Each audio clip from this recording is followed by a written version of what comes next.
doing test cutting is a good idea because it gives you immediate feedback.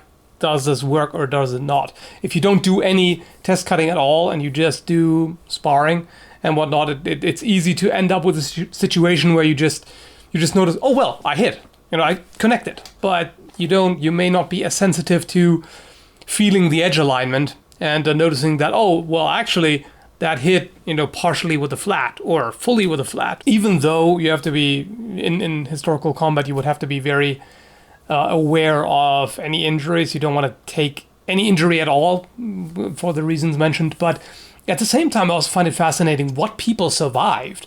We have some records of duels where both ran each other through multiple times with a rapier and both survived in the end, which, like, long term even, which is quite interesting. It really depends on where you're hit and how. I mean, people have survived the craziest things. Like, people have attempted suicide and shot themselves in the head with a 44 Magnum and survived, and even without any permanent damage, which is insane. Well, you can never account for the freaks of nature. Like, they do exist. In a sword fight, there's a chance that maybe you cut into a part of the body where you damage a nerve or an artery or something, and you wouldn't even think that's a fatal hit, but the guy just suddenly collapses.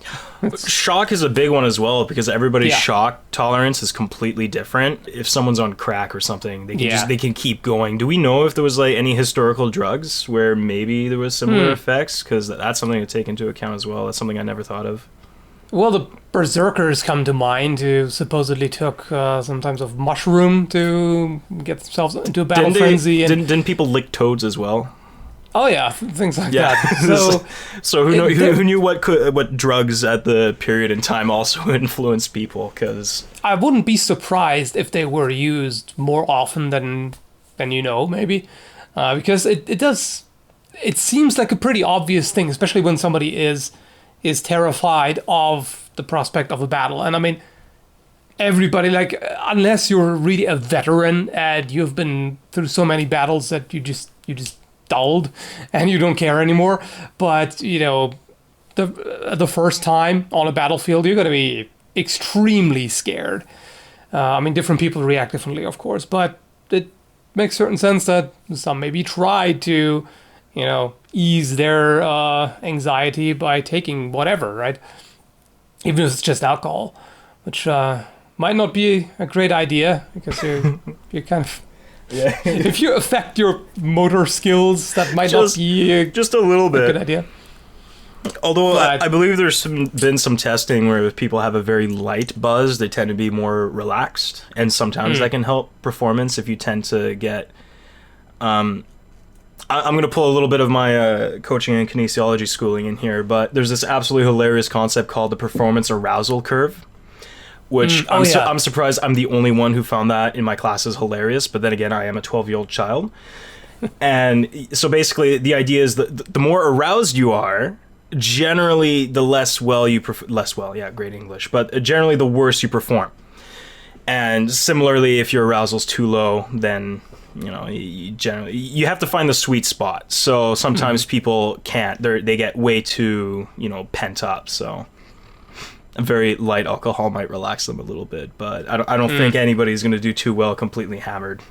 No, that seems very unlikely. I just saw a good question somewhere, but the usual chat dribble. Yeah, it's the usual chat bullshit. It's so much spam and trolling. I think it was a question about accidents during practice. That's actually a good question. Have you had anything significant? I mean, either you or somebody else, just in general at Blunt Iron. Have you had any severe injuries during practice? I think the most common thing we'll see is either a badly rolled toe, or if someone hand parries, some broken fingers. I'm trying to recall whether or not we've had some real accidents. Not that I can recall, nothing overly significant. I think the worst was at a demo in Armstrong at a metal festival.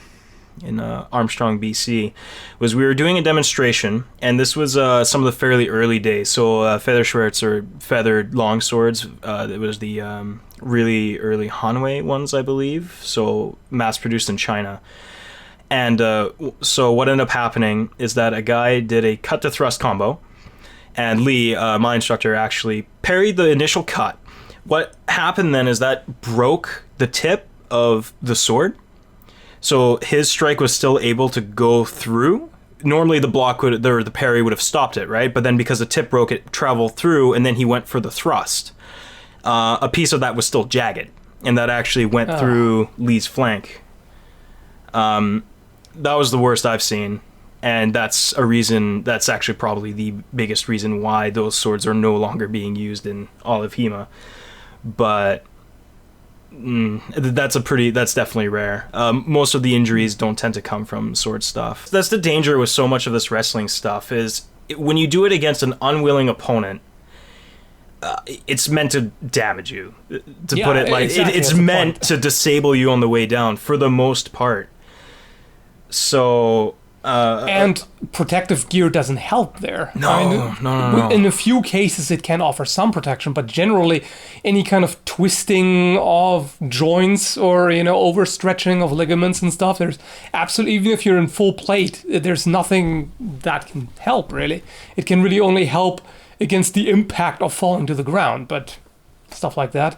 Mm-hmm. Well, most medieval fights in armor, according to Stephen Fick, ended on the ground with a dagger, excuse me, in the face visor. So more often than not, it ended up on the ground to some extent, and then stabby, but... Yeah, that's a general misconception about fighting in armor, because in movies and video games, you of course always see they just cut at the armor, and apparently it's made of paper mache, so you just cut straight through it and that's it. Yeah. But that's just not how it works. There's a lot of grappling. I got a good question here. What are your thoughts on warhammers? Warhammers are awesome if you've got a guy in armor and you need a weapon to deal with that that's not range. The warhammers are phenomenal for that. There's definitely... Yeah, absolutely. I mean, there are very effective anti-armor weapons. That's the whole idea behind them.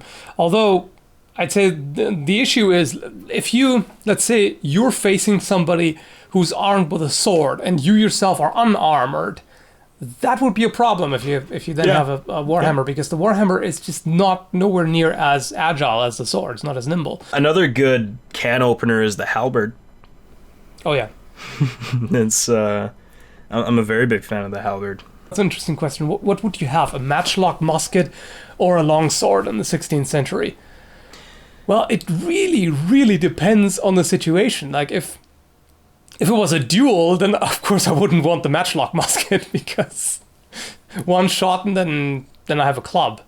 I mean, it can still be reasonably effective as a melee weapon, but it's not ideal. But if I'm facing somebody who is 100 meters away, then of course I'd take the musket rather than the sword. So there's no general answer to that. It really highly depends on the situation. Ideally, both. I believe it is Gérard Thibault, l'Académie de l'Épée, which is more of a Dutch-style rapier that Sean Franklin does. Actually has a little bit of rapier versus musket. Let's see if I can find a picture of that here. Yeah, here it is. The big way that he describes you use is you just run in a zigzag pattern as fast as you can towards them and hope that they'll miss. In which then after they fire, you go completely straight. The musket wouldn't necessarily be a bad thing to have as a melee weapon, because especially the early ones are really stout. They are very heavy, pretty thick wall barrel. So you could swing that around and either use it as a long club or even kind of a spear. It's not ideal, but it would not be too terrible. Yeah, well, I mean, hopefully you would also have a weapon with you. Yeah. Well, I mean, usually they would carry at least a dagger, probably more. I mean, a sword seems likely. Some kind of side sword or The guy in that picture does seem to have. Is that a rapier? Yeah, I guess. Yeah, it is a Thibaut style rapier. Yeah. So he does have sidearm anyway. So. Mm-hmm. Some guy asked, do you know Dutch weapons? I know of 2 Dutch styles. Again, Gerard Thibaut, Academy of the Sword. It's considered Dutch rapier, even though dude was French by the language. But as well as some people in Holland, primarily Lopez Cardoso and T School. They do a lot of Dutch Dagger as well, which is a manuscript that it was discovered by some of their guys, I believe. I could very well be wrong with that, but they actually translated some Dutch Dagger from a local church in Holland. So there's that, which is, a lot of it was fairly similar to some other Dagger stuff, but they had a few differences which were particularly interesting. Question, what is better or more practical, leather armor or steel or iron armor? That's an easy one to answer. Definitely metal. Oh yeah, yeah. Leather sure. is. I mean, it depends on what you have. Like the massive, super thick piece of leather that I tested was much more resilient than I would have guessed. So yeah, let's wear a full suit of that though. That'll go well for you. Yeah, the question that's exactly what I'm wondering about, because it's very thick, and thickness is not what you want in armor, because if you have a thick plate near the joints, that's going to bunch up, of course, a lot, and that actually restricts your mobility quite a bit. So that could be a problem. That might just be too thick to be practical for anything but a plate on the chest itself, and abdomen. But in general, I mean, there's a reason why they used steel or iron armor. It was, of course, more expensive and everything. By a considerable amount, I would imagine, but yeah. But there's a reason. I mean, it's the best kind of armor you can have, really, in general. If it's well fitted and well made. Duel, would you prefer a dagger or a staff? I'd take the staff, man. I would be shocked because if anybody reads any of the Johan Meyer's staff plays, you know that dude is pretty big on just generate as much shit ton of power as you can, while still keeping in balance, of course. And if you have a dagger, I would be amazed if you could somehow manage to parry or block a full power blow from a staff. No way. I mean, in what was it again? One of the Italian manuals, I saw actual half dagger parry, parrying a longsword. I mean, that's pretty much the only way in which you have maybe a bit of a chance to parry a heavier weapon with momentum with a dagger, but the hands are right there. Oh yeah, it's definitely a thing where you hold the... Oh, actually, I have a knife here, so I can show it in the video, so everybody will be jealous. But if you got like a semi-long dagger, this is definitely a parrying position where you cross your hands. So it's an ice pick position, and you basically grab the point of the knife and hope to block in the middle there somehow. And that's definitely a thing. Would that be able to stop a longsword? Maybe. Depends on the longsword strike. Would it be able to stop a full power staff swing unleashed with one hand? No. And something I hear a lot is like, oh, you just be able to dodge out of the way. No. Dodging out of the way of stuff is significantly more difficult than you could ever imagine. Oh yeah. It's far harder than actually parrying, because the problem is you need to anticipate exactly what the arc of the swing will be, because and it's not that easy. For example, if let's say the other guy is in a high guard and you see him moving from that side, it could still be, it could either be diagonal or it could be horizontal. Once again, movies and games make that seem way too easy. It's not that easy at all. Or it's someone throws a little bit of a harsher horizontal angle against it. Oh, I would just roll underneath that.